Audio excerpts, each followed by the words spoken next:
Yeah, welcome. Thank you for 여러분 being here. 안녕하십니까? 네, 잘 접속이 되신 것 같습니다. Can you hear me? Yes. All right. Very well. Okay, perfect. 네, 네, 이제 잘 우리 들립니다. 좌장님께, 우리 문정균 교수님께 마이크를 넘겨드리겠습니다. 교수님 준비되셨으면 네, 시작해 주시기 바랍니다. 네, 안녕하세요. 예, 오늘 좌장 모더레이터 역할을 맡게 된 아까만 인사를 드렸었는데요. 예, 서울대학교 농경제사회학부 푸드비즈니스랩 문정훈 교수입니다. 먼저 인사드리겠습니다. 네, 오늘 우리가 이제 신소재에 대해서 이제 말씀을 이제 나누게 될 텐데 오늘 두 분의 이제 전문가를 이제 모셨습니다. 먼저 해외에 계신 분들 먼저 소개를 이제 드리자면 Just Egg라고 하는 식물성의 대체, 그러니까 계란이 되겠죠. 계란을 이제 대체하는 Just Egg라고 하는 그 프로덕트를 만들어낸 Eat Just라고 하는 이 기업의 CEO인 조던 테트릭스입니다. 다시 한 번 더 박수로 한번 맞이해 주시죠. 네, 그리고 또 무대에 함께 나와 계신 분은 CJ 제일제당의 식품연구소 우리 윤효정 상무님이십니다. 네, 다시 한번 박수로 맞아주십시오. 네, 오늘의 이제 주제는 소재에 관련된 것입니다.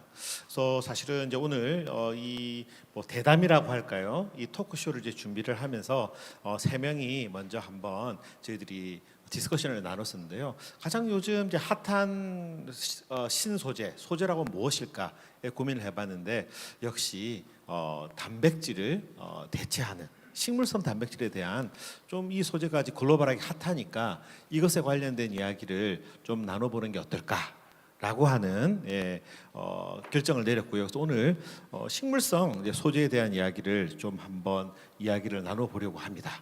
예, 그래서 먼저 우리 그 조던 테트릭 씨한테 먼저 여쭈려고 하는데요. 지금 식물성 단백질, 그러니까 동물성 단백질을 이제 대체하는 식물성 대체 단백질에 관련된 그 푸드테크의 글로벌 트렌드가 지금 어떻게 되고 있는지 우리 조던 테트릭 씨 한번 의견을 한번 좀 말씀해 주십시오. Yeah, of course. I'd be happy to. 네, 감사합니다. 저도 아주 기쁘게 말씀을 드리겠습니다. 특히 서구에서의 변화는 소비자가 이끌어 나가고 있습니다. 강력한 수요가 있었습니다. 계속적으로 수요가 증가하고 있었고요. 고기라던가 아니면 또 데어리 제품에서도 계속적으로 수요가 높아지고 있습니다. 그리고 특히 식물성 기반의 상품들이 또 영양적으로도 좋아지고 있기 때문에 이제 가공을 조금 줄인 그런 상품들이 나오고 있습니다. 그래서 소비자들이 더 많은 것들 기대를 하고 있습니다.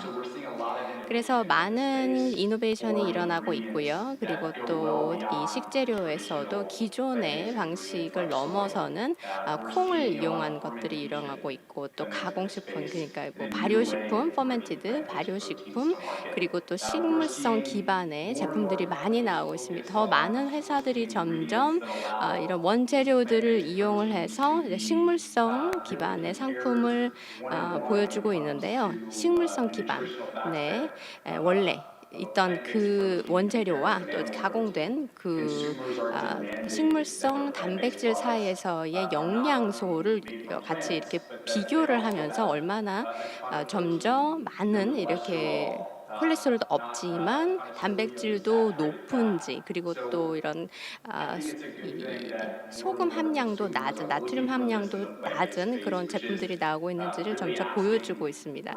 그래서 전 세계의 브랜드들이 같이 점점 이런 관련된 부분을 확대를 해 나가고 있습니다. 그래서 지금 기존에 가지고 있던 그 식재료에서 점점 더 깊이 나아가면서 많은 혁신이 일어나고 있고요. 이저스트 같은 경우는 이제 녹두를 많이 사용을 하고 있습니다. 그래서 식물성 기반의 계란을 만드는 데 있어서 많은 혁신을 하고 있습니다. 그래서 다양한 콩을 이용을 하고 있고 또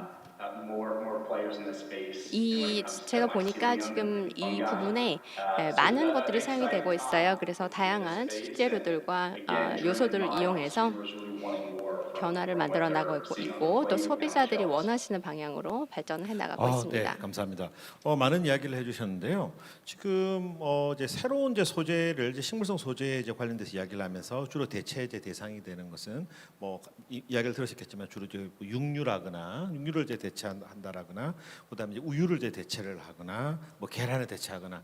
근데 그것이 이제 단지 이제 대체가 이제 전부가 아니라 영양적인 이제 부분도 충분히 고려돼서 함량 자체도 높아야 되고 그다음에 조금 이제 덜 가공하는 이런 것들 등등등 굉장히 재밌는 이야기를 많이 해주셨습니다. 네, 고맙습니다, 우리 조던 테트릭 씨. 자, 그러면 우리 상무님께 마이크를 좀 넘겨서요. 지금 이제 우리 조던 테트릭 씨께서 이제 글로벌한 이런 이제 그 식물성 소재에 관련된 트렌드를 말씀해 주셨는데 이러한 것들이 우리나라에서 대한민국에서는 지금 어떤 지금 변화가 있는지 한번 여쭤보고 싶습니다. 네. 사실은 한국이라고 그래서 크게 다르지는 않은 것 같고요. 결국 지금 글로벌 시대이기 때문에 글로벌에서 일어나고 있는 많은 기술의 발전이나 또는 시장의 변화가 사실은 한국 시장에서도 많이 보이고는 있는 게 사실입니다. 한 10년 전만 해도 사실은 중소기업들이 많은 어떤 그 대체육 제품들을 만들었다고 한다면, 그러니까 대체육이 요즘 들어서 나온 게 아니라 한 10년 전에도 콩고기, 밀고기 이런 아이들이 있었거든요.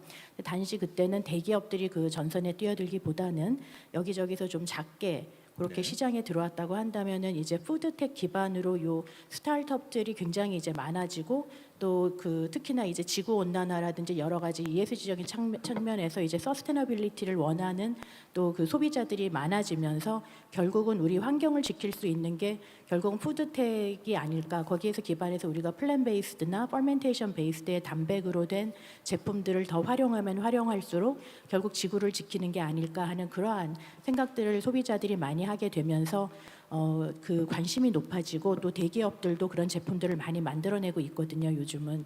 근데 이제 사이즈의 규모로 말씀을 드리자면은 지금 그 조단이 말씀하신 것처럼 굉장히 다양한 그 플랜트 베이스드의 그 종류들도 하고 있고 퍼멘테이션 베이스들도 보고 있는 건 맞는데 국내 대체육만 제가 말씀을 드리면은 저희가 오늘 H가 주최를 하는 곳에 와 있기 때문에 데이터를 그쪽에서 한번 보면은 한 2016년에서 2020년까지 대체육이 한 23% 정도 성장을 한 걸로 그렇게 데이터가 나와 있더라고요. 그리고 예측을 하기는 한 2025년까지는 한 300억까지도 아마 국내 시장이 형성이 될 거다. 그러면 이 300억이라는 시장이 어떻게 보면 굉장히 크게 느껴질 수도 있는데 우리가 글로벌의 대체육 시장을 보면 그게 4조, 5조 이상이 지금 현재 이미 돼 있는 상황이거든요. 그러니까는 결국은 뭐 트렌드는 비슷하게 가지만 지금 그 스케일 자체가 굉장히 차이가 있기 때문에 우리 국내에서 뭔가 대체육이라든지 대체 단백을 가지고 사업을 하시고 싶은 분들이 이 300억의 시장을 보고 가기보다는 아마 4조, 5조 이상이 되는 그 글로벌 시장을 보고서는 기술 개발이나 어떤 제품 개발 그런 부분들을 가야 되지 않을까 그렇게 보고 있습니다. 아, 네. 그러니까 글로벌 트렌드랑 비교해서 한국이 뭔가 특별히 다르다고는 볼 수는 없으나 사실은 이런 이제 식물성 소재에 관련된 것은 오래 전부터 사실은 이제 준비가 되어 있었고, 근데 그러한 것들이 이제 소비자들이 이제 변화하면서 대기업도 이제 참여할 수 있는 이런 여건이 만들어졌는데 이제 미래의 어떤 신제품이나 뭐 신소재를 활용한 뭐 그 무엇 혹은 신소재 자체를 개발함에 있어서 국내 시장만 볼 이유는 이제 전혀 없다. 아예 글로벌 시장을 보고 가면 이제 좋겠다라는 말씀을 해주셨습니다. 네. 아, 네, 감사합니다. 그 다음으로 넘어가기 전에 좀 하나 말씀드리면 많은 분들이 이 식물성 이 소재의 제품들을 먹어보고 좀 맛이 없어요. 이런 이야기를 많이 하고 있는데 맛에 관련된 연구도 좀 많이 하고 계신가요? 맛에 대해 뭐 많이 하고 있는데요. 네. 그 뭐 저희들만 하고 있는 게 아니라 아마 전부 다 하고 계실 겁니다. 왜냐하면 글로벌 그 소비자 리서치를 하다 보면은 결국은 왜 사람들이 대체육을 먹지 않는가 또는 어떻게 해주면 대체육을 먹을 건가 하는 그런 리서치 데이터가 이미 굉장히 퍼블리시가 많이 돼 있는데 가장 첫 번째가 맛으로 꼽히는 경우가 많거든요. 뭐 물론 가격이라든지 또는 첨가물이라든지 이런 부분들도 나오지만 맛이 이게 대체육이라고 하는데 사실 고기 같지가 않다. 또는 고기에서 느껴지는 어떤 그 풍미가 느껴지지 않는다 이런 그 소비자 불만은 굉장히 있는 상황인데 사실은 한 10년 전에 이미 나와 있던 그 서구 시장의 여러 가지 그 대체육 제품의 퀄리티와 요즘 나오는 걸 비교하면 엄청난 차이는 있습니다. 그래서 물론 아직 다 만족하실 만큼을 맞추지는 못하고 있는 거는 사실입니다만 플레이버 소재라든지 또는 그 단백의 그 조직 성형화를 통해서 만들어진 걸 저희들은 이제 TVP라고 얘기를 하는데 TVP. 네, 그런 텍스처라이즈드 베지터블 프로틴이라고 하는 것들도 이제는 이렇게 그래듈라 타입으로 작게 만든 거에서 홀머슬처럼 크게 나오는 그런 고수분 TVP까지도 계속 많이 나오고 있거든요. 그래서 아마 앞으로 점점 더 고기만을 만드는 게 사실은 목적이 아니겠습니다만 네네네. 고기와 더 비슷해지는 그런 제품들이 계속 출시가 되고 소개가 될 거라고 생각은 하고 있습니다. 아, 네, 감사합니다. 자, 그러면 다시 미국으로 지금 마이크를 좀 옮겨서요. 우리 조던 테트릭스 지금 하나 또 여쭤보고 싶은 게 있는데요. 지금 이제 맛에 대한 얘기를 제가 잠깐 했는데 Just Egg라고 하는 이제 제품의 맛을 더 개선하기 위해서 어떤 노력, 어떤 투자를 하고 계신지 잠깐 여쭤봐도 될까요? Yeah, I couldn't agree more. 네, 그 지금 말씀하신 게 너무나 말이 맞습니다. 지금 맛에 대해서 말씀하셨는데요. 저스트 에그도 그렇고 식물 기반의 이 식사는 사실 가장 맛이 중요하다고 생각을 합니다. 우리 브랜드에서 가장 중요한 것은 시장에 있는 소비자들에게 우리가 얼마나 노력을 하고 있는지 그리고 이게 얼마나 맛있는 제품인지를 알려드리는 것이 중요합니다. 왜냐하면 소비자들은 영양이라든지 지속 가능성을 중요하게 생각합니다. 그렇지만 이게 맛이 좋지 않다고 한다면 소비자들이 많이 찾지 않겠죠? 그래서 저희 같은 경우는 그 많은 박스를 하나씩 다 체크를 하고 있습니다. 저스트 에그는 가장 좋은 플랜트 베이스 식물 기반의 에그가 되려고 하는 것이 아니라 하나하나 비교를 해가면서 점점 더 좋은 맛을 낼 수 있도록 노력을 해가고 있습니다. 그래서 그 과정에서 저희는 물론 해야 될 것들이 많겠죠. 또 뭐 단백질이 어떻게 가공이 되는지 그런 작업들 그리고 어떤 식재료를 고를 것인가. 물론 이 과정에서 우리가 또 영양소도 잘 챙겨야겠습니다. 그래서 좀 어렵기도 하고 좀 심도 있고 복잡한 문제이기도 합니다만 이런 노력들을 통해서 많은 R&D를 적용을 해 나가고 있습니다. 많은 연구를 해 나가고 있고요. 그리고 결국은 우리 소비자들이 그런 것들을 고려하면서 이제 또 맛을 보시면서 결정을 하실 것 같아요. 비건들뿐만 아니라 또 이렇게 그러니까 식물만 좋아하시는 그런 분들뿐만 아니라 다른 분들이 많은 분들이 점차적으로 이제 임팩트를 만들어낼 것으로 생각을 합니다. 그리고 결국에는 이제 고기를 좋아하시는 분들도 이런 새로운 시도를 하실 수 있겠죠. 그래서 굉장히 서로 많은 노력이 필요한 것 같습니다. 서로에게 먼저 이렇게 어떤 것들을 우리가 사용하고 있는지 소비자들에게 공개를 하고 그 과정에서 계속적으로 연구를 해 나가야겠습니다. 네. 좀 제가 흥미롭게 이제 느끼는 부분은 사실은 이제 우리나라에서 한국에서는 이 식물성제 소재를 가지고 이제 대체 제품을 이야기할 때 사실은 영양에 대해서는 그렇게 많이 강조를 안 하시거든요.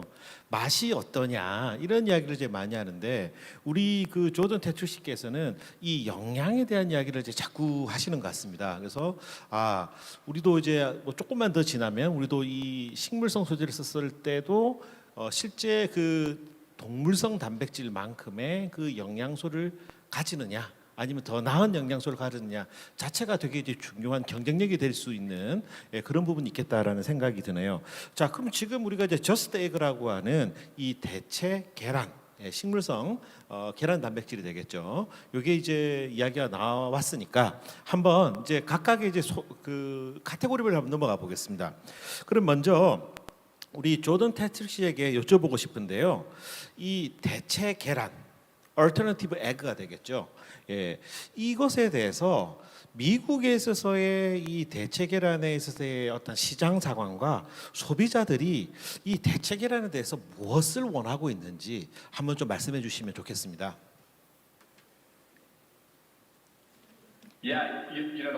네, 맞습니다. 시장에서는 굉장히 반응이 좋습니다.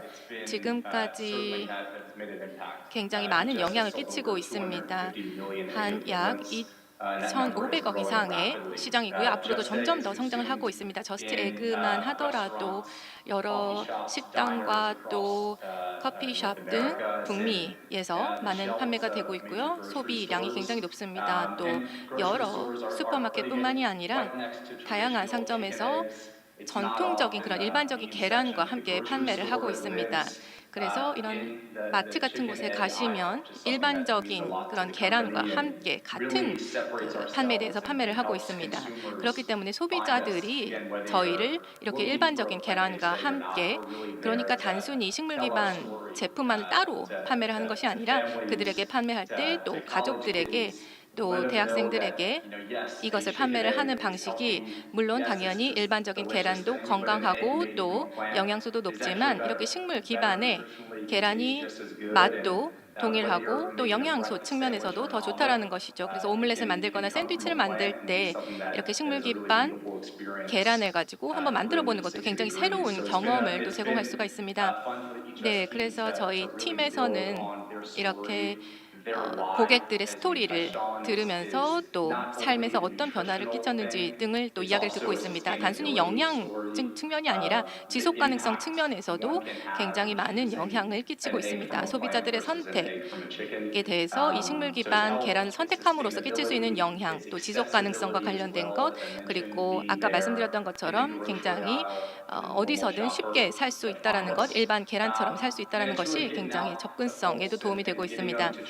그래서 사람들에게 한번 시도해 보라고, 한번 드셔 보라고 제가 많이 권하고 있습니다. 일반적인 그런 계란과 크지 다르지 않습니다. 이 식물 기반이라는 것이 굉장히 새롭기 때문에 한 번도 드셔보지 못했던 분들, 그리고 생각도 못했던 분들도 많습니다. 그래서 저희 기업들이 나가서 사람들에게 한번 권해보고 시도해 보도록 하는 것, 체험해 보도록 하는 것이 굉장히 중요하다라고 생각합니다. 한번 드셔보시면 그것이 굉장히 비슷하다는 걸 알게 네, 되거든요. 감사합니다. 하나만 좀 추가로 여쭤보고 싶은데요. 우리 조던 씨에게 그러면 이제 미국이라고 하는 큰 시장에 있어서 이 대체 계란이라고 하는 것을 현재 주로 구매하시는 그 구매자들은 주로 어떤 뭐 특성 혹은 어떤 계층인지 한번 여쭤봐도 될까요? 네, 지금은 굉장히 다양한데요. 일단 보통 이제 젊은 층이 가장 많습니다. 그러니까 밀레니얼 세대, MZ 세대 분들께서 좀 더 이 식품이 만들어지는 그 과정에 대해서 관심을 갖고 계십니다. 그래서 그 제조 과정에서 어떤 영향을 끼치고 있는지, 환경 차원에서 어떤 영향을 끼치는지 굉장히 궁금해하시기 때문에 젊은 분들이 일단은 많습니다. 그래서 분들도 많고요. 어린 아이들이 있는 가족들, 또 건강, 영양을 챙기는 분들도 많습니다. 그래서 저희가 원하는 시장이기도 합니다. 그리고 앞으로는 이런 시장이 더 확대돼서 좀 더 연령층이 있는 고객들까지도 저희가 확대하는 것, 그러니까 콜레스테롤에 대해서 걱정을 하시거나 아니면 비만이나 또 아니면 가족의 건강을 생각하는 다양한 층이 가능할 것입니다. 그래서 저희 브랜드 같은 경우에는 일단 지금은 젊은 층이 네, 대부분입니다. 감사합니다. 역시 좀 이제 젊은 친구들부터 먼저 좀 이렇게 혁신을 받아들이는 것 같네요. 네. 그러면 이제 한국 상황으로 좀 한번 돌아보겠습니다. 우리 윤현정 사모님한테 여쭈려고 그러는데 사실 이제 저도 이 대체 단백질에 관심이 되게 많은데 사실은 이제 우리나라에서 이 대체 단백질 중 식물성 단백질 중에서 계란 쪽은 제가 사실은 별로 좀 보지 못한 것 같은데 상무님께서 보시는 이제 한국에 있어서의 이 식물성 대체 계란의 시장은 지금 혹은 뭐 기술이라거나 이런 건 어떻게 보고 계시는지요?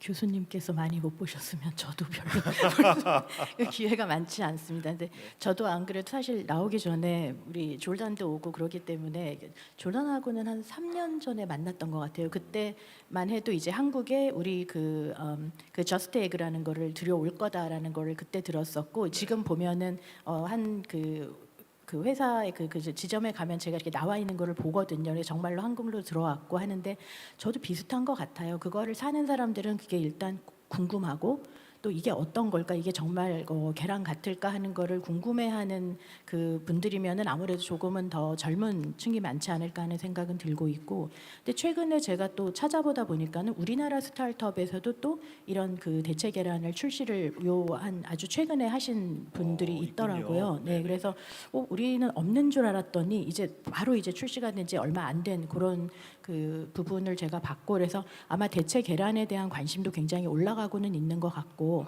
네. 그 형태를 보자면은 지금 우리 그 이저스트에서 나온 그런 저스트에그 같은 건 정말 이 계란을 이렇게 풀어놓는 섞어 놓은 거죠. 것 네. 같은 모양이라서 스크램블드 에그도 만들 수 있고 또 어떻게 오믈렛도 만들 수 있고, 이제 가정이나 아니면은 이제 그 레스토랑 같은 데서 그 계란의 요리를 하는 데 쓴다면은, 저는 요 말씀을 조금 드리고 싶은 게 식품의 가공 공정에도 계란은 굉장히 중요하거든요. 네, 왜냐하면 네, 달걀 그 계란이라는 아이가 가지고 있는 그 단백질 자체가 뭐 열을 가하면은 이렇게 응겨 붙는다는 그렇죠. 그런 현상이 있다든지, 아니면은 또 젤레이션이라고 해서 좀 굳어지는 현상, 그 다음에 이렇게 막 치게 되면 네. 우리가 거품을 형성하는 부풀어 그런 오르죠. 것들, 네. 네. 그 다음에 또 섞이지 않는 물과 기름을 섞게 하는 그런 또 단백질들도 이렇게 계란에 있어서 마요네즈 같은 거 만들 네, 때 네, 계란이 네. 쓰이거든요. 그래서 이런 식으로 우리가 집에서 사용하는 그 대체품의 계란도 나오지만, 요새 소재로서 우리가 식품 가공 공정에서 사용하는 그 계란 소재의 대체 제품들도 나오고 있거든요. 근데 그거는 이제 우리 B2C처럼 소비자들한테 직접 가는 건 아니고 기업으로 이렇게 연락이 와서 지금까지 우리가 계란을 이렇게 사용했다면 비건 제품을 만들고 싶을 때는 그런 대체제를 쓸 수 있게끔, 그런 소재들도 지금 많이 늘어나고 있는 그런 트렌드를 제가 보고는 있습니다. 네. B2B로서의 이제 그 대체 계란 소재 제품이 되겠네요. 네. 네. 너무 감사합니다. 그런 꼭 한국 기능이 시장은 있군요. 아니고 조금 글로벌 쪽이 더 먼저 글로벌하게 봤을 때 시작하고 먼저 있습니다. 가고 있고요. 네. 네, 좋습니다. 자, 그럼 이제 우리가 계란 이야기를 먼저 시작을 했는데요. 이제 이어서 한번 대체 육으로 한번 가볼까요? 네, 대체 육 시장을 한번 가보도록 하겠습니다. 먼저 이번에는 우리 윤현정 사모님께 먼저 이제 여쭤보고 싶습니다. 그래서 지금 이제 한국에 있어서 이 대체육 시장이 지금 어떻게 움직이고 있고, 기술적으로 봤을 때 뭐 저도 뭐 잘은 모릅니다만 뭐 발효 방식도 있는 것 같고, 뭐 배양도 하고, 아까 말씀하셨던 그런 또 소재를 뭐 또 다른 방식으로 추출하는 게 있는 것 같은데, 이런 시장 상황과 기술적으로 좀 한국이 어느 정도 수준이고, 뭐 시장에서 니즈가 무엇인지 한번 말씀해 주시겠습니까? 한국의 상황만 조금 말씀드리는 게 쉽지는 않을 것 같은 게, 왜냐하면 이제 글로벌하고 한국하고 같이 막 발전을 하고 있는 상황이다 보니까 글로벌에서 일어나고 있는 것들에 많은 관심을 한국에서도 다 가지고 있고, 또 계속해서 소통을 하면서 같이 보고 있는 부분들이 많거든요. 그래서 사실은 시장 사이즈 자체가 워낙이 서구나 유럽과 미국 쪽이 워낙 크고, 그다음에 기술의 발전도 사실은 거긴 굉장히 많이 이제 돼 있다면은, 우리는 국내에서는 사이즈도 좀 작은 편이고 그 기술이 이미 있는 부분을 막 쫓아가고 있는 부분들이 사실은 좀 있거든요. 그래서 그렇다고 해서 우리가 막 뒤처졌다고 말씀드리기는 어려운 게, 모르고 있는 게 아니라 조금 덜 하고 있는 부분들이 저는 있다고 생각이 돼요. 그래서 아까 그 조전도 말씀하셨지만은 플랜트 베이스드에 대한 것도 우리도 벌써 그 굉장히 다양한 플랜트 베이스드 그 프로틴들의 소재를, 예전 같으면 콩하고 밀 단백 위주로 갔다면 요즘은 완두라든지 또는 뭐 파바라든지 이런 것도 한국에서 굉장히 많이 다른 소재를 네, 바탕으로? 다른 소재들을 네. 사용해 가지고 이제 제품을 만드는 그런 기업들도 나오고 있고, 그다음에 데어리 같은 부분에서도 이제 나중에 다룰 수 있겠지만은 특히 이제 그 퍼멘테이션을 해 가지고 하는 부분도 한국이 사실은 어떻게 보면 농사를 지을 땅이 아주 많은 나라가 아니기 때문에 발효를 해서 어떤 단백원을 이제 만드는 부분에 대한 관심도 저는 네, 굉장히 네, 네. 높다고 생각을 하거든요. 그리고 그게 이제 전 세계적으로 보면은 그 부분은 사실은 그 스타트업들이 지금 많이 하고 있는 부분이고, 그 스타트업들이 결국은 이 발효 단백을 이제 정밀 발효 쪽으로도 하지만 이 바이오매스라고 해서 이제 덩어리로 단백을 만드는 그런 일들을 하고 있는데, 아마 한국도 여러 아카데미카는 그 학계에 계신 분들도 그런 일들을 계속 보고 계신 분들이 계시고, 또 기업에서도 그런 거를 이제 보기 시작하고 또 하고 있는 부분들도 있을 거라고 저는 생각을 합니다. 그리고 대체 단백의 이제 끝판왕이라고 하면 이제 배양육 같은 것도 네, 배양육. 볼 수는 네. 있는데, 배양육은 정말 어떻게 보면은 대체 단백으로 육을 만들 때 시간은 앞으로 계속 오래 걸리겠지만 우리가 생각하는 건 정말로 동물에서 이 세포를 빼서 배양을 하는 거기 때문에 어쩌면 고기라는 것에 가장 근접한 게 되지 않을까 하는 그런 생각을 하면서 하고 있는 것들이 있어서 결국 말씀드린 게 꼭 한국이냐 글로벌이냐를 따지지 않고 결국은 대체 단백에서 육을 만드는 부분은 식물성 대체 단백, 그 다음에 발효 기반 대체 단백, 그 다음에 궁극적으로는 어쩌면 그 배양육까지 쭉 이렇게 네, 그 배양육까지요? 줄이 서 있는 그런 상황이라고 볼 수 있습니다. 아, 네. 제가 뭐 하나 또 다시 우리 윤 상무님한테 여쭤보려고 하는데요. 제가 이 대체육 쪽으로 열심히 이제 연구도 하시고 그다음에 이제 상품을 하고 계신 제품화 하시는 분에게 한국 분이죠. 한번 여쭤봤습니다. 대체육을 가지고 했을 때 지금 뭐 시제품들은 막 나오고 있으니까요. 실제 고기와 비교해서 뭐가 조금 더 부족합니까?라고 제가 여쭤봤더니 세 가지가 개선돼야 될 것 같습니다.라고 이야기를 하셨는데 그 세 가지가 뭐였냐면 생산 비용 자체가 여전히 너무 많이 든다. 예. 두 번째 좋은 그 원육을 쓴 거죠. 줄기세포를 썼는데 실제 배양육을 해봤더니 플레이버가 떨어지더라. 예, 세 번째가 영양소가 안 올라오더라. 이렇게 세 가지를 말씀하시더라고요. 그래서 제가 곰곰이 듣다가 그러면 뭐가 된 거죠? 라고 제가 사실은 이제 여쭤봤거든요.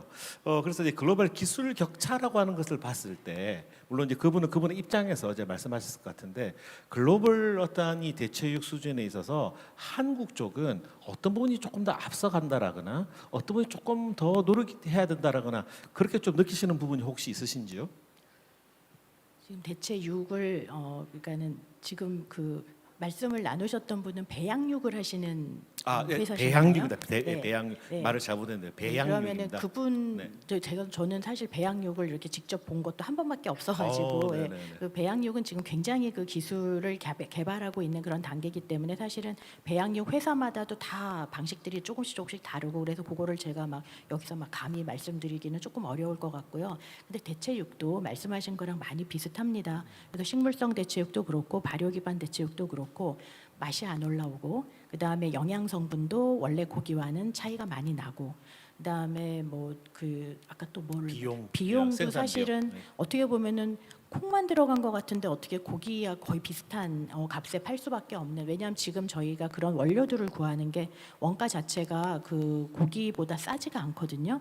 그러니까 예전에 만약에 라면 스프 같은 데 들어가는 그런 네. 종류의 어떤 그 텍스처를 가진 대체 육이라면은 싸게도 저희가 공급을 받을 수 있겠지만 고기 같은 식감을 내는 정도라면 지금은 가격이 상당히 높거든요. 그래서 그 세 가지가 사실은 다 저희가 좀 해결해야 되는 문제인 거는 맞고요. 네. 그런 부분을 위해서 각 회사들이 저는 다 나름대로 연구를 하고 있을 거라고 생각합니다. 네, 알겠습니다. 감사합니다. 자, 그러면 다시 우리 조던 태트릭 씨에게 좀 여쭤보고 싶은데요. 지금 이 대체육 얼터너티브 미트에 관해서 지금 이야기를 나누고 있는데 미국을 포함해서 이 글로벌 시장에 있어서의 이 얼터너티브 미트에 관련된 어떤 시장 상황과 그리고 이게 미래가 정말 성장할 것이냐, 어떤 방향으로 성장할 것이냐에 대한 우리 조던 태트릭 씨의 인사이트를 알려주시면 감사하겠습니다. Yeah, I think when it all depends 네, on what we're 결국은 이 대체육이 무엇이냐 하는 것에 따라 달려 있습니다.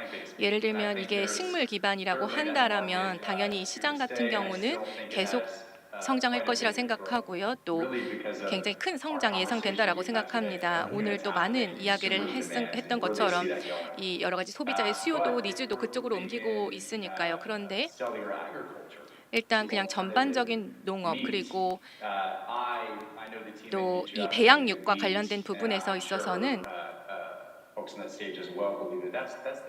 네, 결국은 여기에 미래가 있다고 생각합니다. 바로 이 배양육 그리고 이 세포를 배양을 해서 육류를 생산하는 것이 결국에는 이 인구 증가에 대한 그 단백질 원인이 될 수가 있습니다. 네, 그렇게 가는 것이 미래라고 생각합니다. 지금이라고 하더라도 싱가포르에서도 이것이 현실화되고 있습니다. 소비자들이 실제로 구매를 하고 있습니다. 이런 배양육을 굿밋이라든가 이 닭고기 같은 것들을 이제 구매를 하고 있습니다. 더 이상 이제 육류를 우리가 도살할 필요가 없는 것이죠. 그렇기 때문에 이런 새로운 농업의 미래 그리고 이 축산업의 미래라는 것 굿미트뿐만이 아니라 다양한 브랜드들이 지금 여기에 나서고 있습니다. 네, 그래서 여기서 굉장히 많은 성장이 있으리라고 생각을 하고요. 그리고 가격도 비용과 관련된 것은 네, 물론 지금 문제가 될 수 있지만요. 제가 보기에는 앞으로 어떻게든 우리가 R&D를 통해 해결할 수 있지 않을까 생각하고요. 그리고 맛과 또한 품질의 문제도 있습니다. 또 이 동물 세포에서 시작을 하는 거기 때문에 이런 기업들은 단순히 전 세계에 이런 육류를 공급하는 것뿐만이 아니라 점점 더 빠른 기술 개발을 통해서 또한 새로운 경험을 제공을 하고 있습니다. 네, 그래서 글쎄요, 미래에 대해서 예측을 하자면 이 배양육이 또 새로운 미래가 될 수 있다라는 것, 그리고 그렇게 먼 미래는 아니다라고 말씀드립니다. 네, 감사합니다. 그런데 상무님, 제가 또 하나 질문이 있는데요. 우리가 이제 대체육, 식물성 대체 단백질 중에서 이제 고기와 비슷하게 만들려고 하다 보니까 사실은 첨가물도 좀 많이 들어가는 것 같고, 예, 뭐 그거에 뭐 알러지가 있는 것 같아요. 뭐 이런 좀 과민하게 반응하시는 분들도 좀 있는 것 같아요. 근데 저도 한번 이 개념에 대해서 이제 유럽 쪽에서 들은 적이 있는데, 굳이 막 이렇게 첨가물을 넣으면서 고기 맛을 막 이렇게 낼 필요가 있느냐, 아니면 좀 더 다른 방식으로 가는 게 어떻겠느냐라고 이야기를 하면서 클린 라벨 베이스드한 그런 이제 대체육에 대해서, 식물성 대체육에 대한 이야기를 하고 있던데요. 그래서 봤더니 뭐 곡물 같은 데다가 물 부어 가지고 이렇게 해 가지고 이제 만든 그런 경우도 제가 본 적이 있거든요. 지금 그 클린 라벨 베이스한 이 대체육에 대해서 좀 우리 상무님의 의견이 좀 어떠신지, 이 시장이 앞으로 클 것 같은지, 아니면 더 고기와 비슷한 쪽으로 맛을 내는 쪽으로 가게 될 것 같은지 여쭤보고 싶습니다. 저는 사실 이거는 소비자에게 달린 거라고 생각을 하는데, 결국은 저희가 육가공도 하고 대체육도 만들고 또 수산도 하고 이런 것들은 이게 옳아서 하는 게 아니라 이걸 원하는 소비자도 있고 또 저거를 원하는 소비자도 있고 하기 때문에 그 소비자들이 선택할 수 있는 거를 저희들은 준비를 하는 게 사실은 어떤 가공식품을 만드는 식품회사에 또 해야 하는 일 중에 하나라고 생각을 하거든요. 그래서 제가 예전에 채식주의자였던 적이 있었거든요. 네, 그래서 그때는 제가 고기를 안 먹었었습니다. 그때 제가 대체육을 안 사 먹고 사실은 뭐 견과류, 두부, 콩 뭐 이런 것들을 잘 섞어서 먹으면서 충분히 단백질을 저는 취했었거든요. 그래서 한 3년 반 정도 그런 그 채식 다이어트를 하더라도 별로 문제가 없었고, 굳이 대체육이라는 거를 따로 사 먹을 그런 그 필요성을 저는 느끼지 못했었는데, 어떤 분들 같은 경우에는 예를 들어서 플렉시테리안이고 고기를 사실 좋아하시지만 내가 그래도 내 건강을 위해서 또는 환경을 위해서 일주일에 5번 고기를 먹던 거를 한 2번 정도로 줄이고 싶다. 이런 분들은 나머지 3일은 그래도 뭔가 씹고 고기 같은 거를 좀 드시고 싶으실 수 있거든요. 그런 분들이 단백질을 취하실 수 있게끔 또 그런 제품들이 나올 수도 있는 거라고 저는 생각을 합니다. 그래서 사실은 뭐 이게 갈 길이고 저게 갈 길이고 보다는 우리는 양쪽을 다 노력해야 하는데, 이렇게 클린하게 정말 어떤 가공을 아주 미니멀리 프로세스도 하고 첨가물도 넣지 않은 뭐 두부 베이스라든지 이런 걸로 나올 수 있는 부분도 저는 성장을 해야 한다고 보고, 또 한편으로는 그런 고기같이 만드는 부분에서 지금 말씀하신 것처럼 사실은 공정도 좀 할시할 수 있고, 그다음에 첨가물도 우리 생각보다 많이 들어갈 수 있는 이 부분을 고치는 게 사실은 저희 같은 사람들이 해야 되는 일이라고 생각을 하고, 이거는 저만 생각을 하는 게 아니라 전 그 큰 글로벌 기업들이 다 그럼 이미 그렇게 생각들을 하고 있기 때문에 굉장히 많은 그런 대체 단백 연구를 하는 그 기업이나 학계가 모여서 클린 레이블을 어떻게 구현할 수 있을까, 또는 우리가 현재 사용하고 있는 대체 단백에 들어가는 어떤 화학적인 첨가물들, 그게 중요하거든요. 왜냐 기능을 주기 때문에. 근데 그런 기능을 대체할 수 있는 천연 첨가물들은 또 뭐가 있을까? 이런 부분에 대한 연구들은 굉장히 많이 하고 있는 상황입니다. 네, 그렇군요. 혹시 이제 클린 라벨에 대해서 좀 잘 모르시는 분들이 계실 것 같아서 잠깐 설명을 드리면, 사실 우리나라에서는 클린 라벨에 대해서 이렇게 별로 논의가 많이 안 되고 있는 것 같습니다.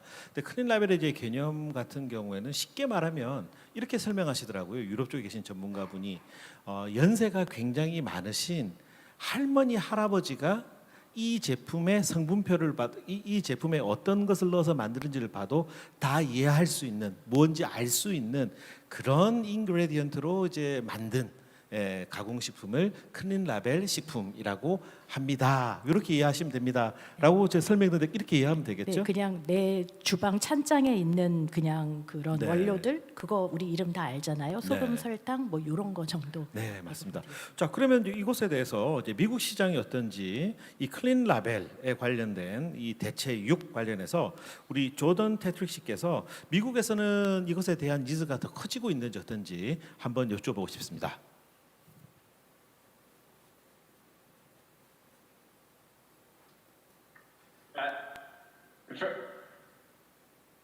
No question. No question. 네, 네, 그렇습니다. 굉장히 좋은 제도이고요. 당연히 긍정적인 것이라고 생각합니다. 소비자들에게도 어떤 좋은 선택을 할 수 있는 것이 되고 또한 제조업체 입장에서도 어떤 좋은 도전의 기회가 됩니다. 점점 더 소비자들이 자신들이 먹는 음식에 뭐가 들어가는지 알고 싶어 합니다. 그리고 우리가 소비하는 그 제품 안에 무슨 성분이 들어가 있는지에 대해서 어떤 교육을 하는 기회도 되죠. 근데 보통 보면 굉장히 그 라벨에 너무 복잡한 이야기들이 있으면 그 성분이 무엇인지 정확히 알 수가 없습니다. 그래서 무엇이 있는지 제대로 파악을 할 수가 없습니다. 그래서 많은 소비자들이 그 성분에 대해서 또 자신들이 발음도 할 수 없는 그런 이상한 이름들을 또 보기도 하는데요. 그런 것이 아니라 보고 나서 바로 일단 집에 가서 내 찬장에 있는 것을 보면서 딱 성분을 봤을 때 무엇인지 바로 알 수 있는 그런 것들을 말합니다. 네, 사실 쉽지는 않습니다. 하지만 이것은 좋은 어떤 도전이 될 것이라고 생각하고요. 점점 더 많은 기업들이 소비자들을 위해서 그리고 소비자들이 그것을 인식을 하고 또 긍정적으로 평가를 하고 있습니다. 네, 그래서 저는 많은 그런 제조업체들이 전 세계적으로 이런 것들을 많이 도입할 수 있기를 독려하고 싶습니다. 왜냐하면 수요가 계속해서 늘어날 네, 것이니까요. 더 성장할 것이라고 말씀을 하시네요. 자, 그러면 시간이 이제 별로 없는 것 같아서 지금 또 하나 이제 중요한 축이 있는데 그 축은 뭐냐면 얼터너티브 데어리 제품인 것 같습니다. 그러니까 대체 유제품이라고 해야 되겠네요. 그럼 당연히 우유를 대체하거나 뭐 요거트를 대체하거나 뭐 아이스크림, 뭐 치즈, 버터 이런 것들이 있을 것 같은데요. 먼저 유제품을 아무래도 우리나라보다는 조금 미국 쪽에서 더 많이 소비할 것 같은데 이 얼터너티브 데어리 제품에 관해서 지금 어떤 시장 상황이 어떤지 우리 조던 테트릭 씨 한번 미국의 시장 상황을 한번 말씀해 주시겠습니까? 네, 네, 맞습니다. 이 유제품 대체 시장도 여러 다른 카테고리보다도 좀 더 역사가 오래됐다라고 말씀드릴 수가 있습니다. 소비자들이 점점 더 많은 이 대체품, 우유 대체품을 이제 소비를 하고 있습니다. 소이 밀크도 있겠고요, 오트든가 굉장히 다양한 형태의 그런 우유를 또 소비를 하고 있습니다. 이것이 새로운 그런 대체품에서 많이 볼 수가 있는데요. 오크 밀크와 같은 굉장히 새로운 그런 오크 밀크들이 많은 그 소비자들의 선택을 받고 있습니다. 이것이 맛있는 것뿐만이 아니라 그 브랜드 자체에서도 새로운 경험을 소비자들에게 제공하고 있기 때문입니다. 네, 그래서 이런 우유 그리고 유제품 같은 경우에는 굉장히 많은 인기를 얻고 있고 또 시장에서 중요한 위치를 차지하고 있고요. 또 선플라워 시드 그러니까 이 마카데미아라든가 아니면 해바라기스라든가 다양한 이런 곡물류를 활용한 그런 새로운 우유 대체품들이 인기를 얻고 있습니다. 그리고 좀 더 크게 살펴보면요, 이 유제품에 있어서 치즈 같은 경우는 계속해서 또 성장을 하고 있고 많은 혁신이 이루어지고 있습니다. 하지만 조금 더 아직은 갈 길이 멀다라고 할 수가 있습니다. 왜냐하면 치즈 같은 경우에는 소비자들이 이 맛이 굉장히 중요하다라고 생각하는 부분이기 때문입니다. 그래서 텍스처라든가 이런 것들이 또 잘 녹는 그런 부분들에 대해서 더 중요하게 생각하기 때문에 조금 더 기술적인 좀 발전이 필요하긴 합니다. 그렇지만 전반적으로 봤을 때 이 유제품 또 요거트 같은 경우 또 식물 기반의 이런 제품들 같은 경우는 많은 브랜드들이 여기에 출시를 하고 있고요. 그리고 지금 이 또 식물 기반의 요거트 같은 경우는 이 기존의 요거트와 또 많은 차이를 보이고 있습니다. 아이스크림 같은 경우도 미국의 또 좋은 그런 옥슬리 같은 경우에는 유명한 아이스 브랜드가 있습니다. 굉장히 다양한 맛의 그런 아이스크림을 제공하고 있고요. 여러 브랜드들이 있습니다. 식물 기반의 새로운 그 아이스크림 대체품을 출시를 하고 있습니다. 네, 감사합니다. 제가 한번 글로벌 리포트를 본 적이 있는데요. 대체육 시장보다 대체유 시장이 훨씬 더 크더라고요. 근데 왜 우리나라에서는 왜 대체우유에 대해서는 대체유에 대해서는 이야기하지 않을까라고 생각을 해봤더니 우리는 이미 오래전부터 두유를 먹어오고 있었던 거더라고요. 이 두유라고 하는 것이 사실은 뭐 미국이나 유럽에서는 이게 말 그대로 얼터너티브 밀크가 되는데 우리 입장에서는 하나의 카테고리로 이미 이제 자리를 잡아서 우리가 실감을 못 하고 있었구나라는 생각이 들었습니다. 자, 그러면 이제 상무님께도 여쭤보고 싶은데요. 그래서 우리의 지금 식문화라거나 이런 부분이 미국이나 유럽과는 조금 다른 측면이 있는 것 같아요. 두유를 오래전부터 우리는 이미 먹어오고 있었다. 그러면 이제 우리나라에는 이 대체 우유라고 하는 것이 이 시장이 큰 변화가 없을 것이냐, 아니면 이 시장이 더 뭐 새로운 니즈가 생기면서 성장할 것이냐, 국내에서 어떻게 보시는지요? 그거 제가 보는 대로 갈 것 같지는 않습니다만 네. 말씀하신 것처럼 두유는 워낙에 이미 그 형성된 시장으로 저는 보고 있는데 그렇죠. 우리나라에서 그렇죠. 얼마나 클진 모르겠지만 사실은 언제부턴가 우리는 아몬드 또 유도 가지고 들어오고 있고 그러니까는 우리가 만드는 것도 있지만 사실은 해외에서 이미 만들어서 시장에 많이 이제 팔리고 있는 아몬드나 라이스에 기반한 그런 그 우유 대체품들도 많이 들어오고 있고요. 또 요즘은 그 오트에 대한 그 수요가 굉장히 많이 늘어난 걸 볼 수 있거든요. 그래서 뭐 오트로 만든 우유가 시장에 있다기보다는 사실 이제 우리가 커피숍 같은 데를 가면은 우유 대신에 오트 밀크로 넣어달라고 한다거나 이런 식으로 B2B 쪽에서의 그런 대체유 시장들도 형성이 된 걸로 저는 보고 있어서 아마 이게 뭐 어느 만큼 클지는 저희가 그것 쪽은 제가 말씀을 드리기가 어렵지만 굉장히 다양화는 될 수 있다고 생각은 듭니다. 네, 그렇겠네요. 그러고 보니 저도 뭐 해외 출장을 굉장히 많이 다닙니다만 라떼를 이렇게까지 많이 마시는 저는 국민들을 본 적이 없습니다. 한국 사람들이 라떼를 정말 많이 마시는 것 같거든요.